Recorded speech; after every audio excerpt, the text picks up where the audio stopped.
Tuesday, a spirited practice out there a little bit today after a win. Yeah, yeah, it's the best coaching you can do is win a game at the weekend and come into training and the guys bring the energy and I think we've been playing some really good stuff and not been able to get results, and I think this game against San Diego we were able to put forth another really good performance and get a great result, and so I think that's inspiring to the group.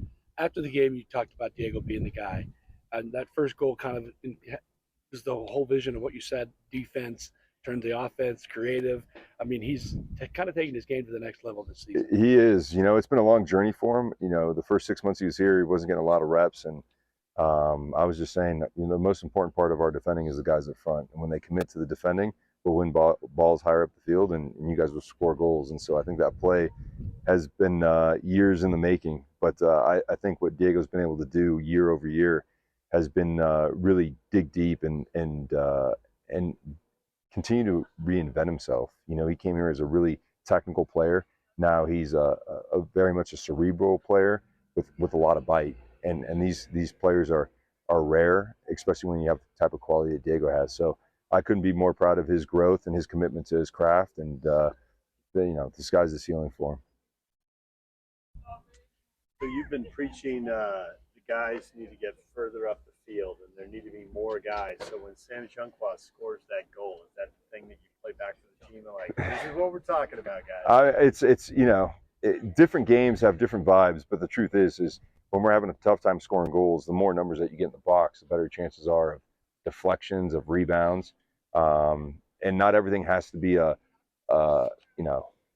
program play on the training field. There's so many different bounces that go your way, but I think Junqua being in that position is exactly what we're talking about. And now the execution, that's all Sam Junqua. I mean, it was a classy finish.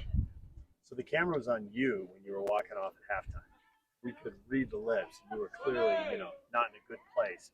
I wondered if you were upset about the call or upset about the decisions that put the team in a bad place. Just a little bit of everything, to be honest with you.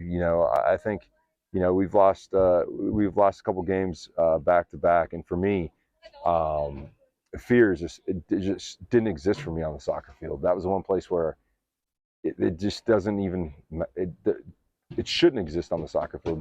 You're playing a sport for a living, and I just felt we were a bit tentative in the first half, and then obviously the call I thought was a really soft PK, and so the culmination of both of those, just knowing that we needed a different mindset for the second half, and just really proud of the way the guys started the second half and finished the second half. When Gozo was in early in the year, it might be a Champions League game. He had like 3 chances to go down the right side, cross a ball in. And the first time he did it was great. The next week, right up in the stands.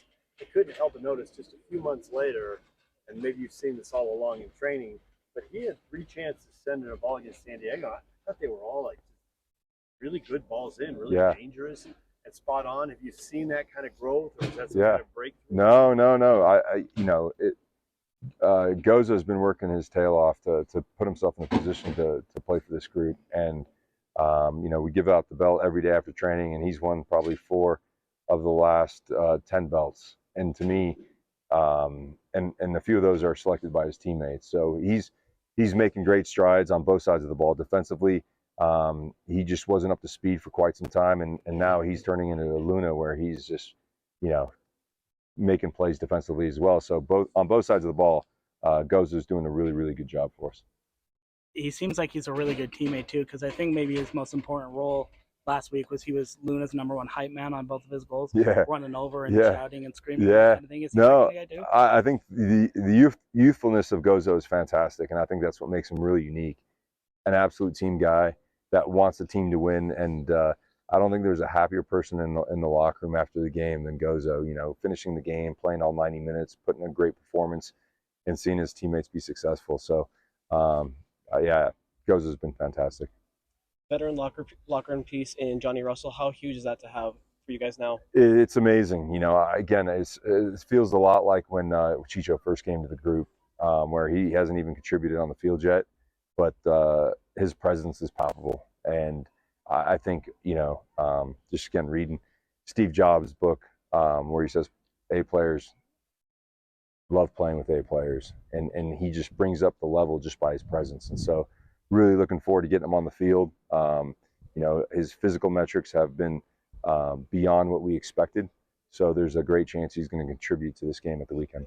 And then you saw Willie come off the bench. Talk about his performance coming right. Yeah, it's funny because for me it was just the little things that Willie did, which is hold the ball up, and it was another feeling on the sidelines, and I'm sure the guys on the field felt the same way, where a couple of balls were pinged into him, and he brought them down and brought the group into the game, and that's something that we haven't had this year. And then obviously the opportunity he had at the top of the box. So just his hold up play is an added bonus to our group, and then obviously it's going to take him some time to get used to the way we want to play. But I think he brings a lot of good individual skill sets that are going to help our group right out of the gate. I saw Johnny high-fiving guys after practice. I asked him if he ever envisioned that in an RSL jersey, high-five on RSL players. He said, no. But I mean, how's he fit in with the group? Yeah, no, I think he's a rare personality. I think he's in this age where everyone is so careful to speak, to express their authentic selves because of what people might say or what social media might say. He's a bit from the old school where he just doesn't care what anyone thinks, and he's going to be authentic to who he is. He's a real positive guy, a hardworking guy, and obviously a captain for SKC for many years. So that is what we've been sorely missing. So again, not only excited to get him in with the group, but also to get him in with the leadership group, because that energy, I think, will breed more of that. Does fitness suggest he might be available for more than 30 minutes, or is even 30 minutes a stretch given the fact he had surgery in off season? Yeah, again, I think we'll just go by the week of training and see how he feels. I think it's a bit premature, but like I said, I think he's exceeded our expectations from how he arrived physically. So that's always a bonus.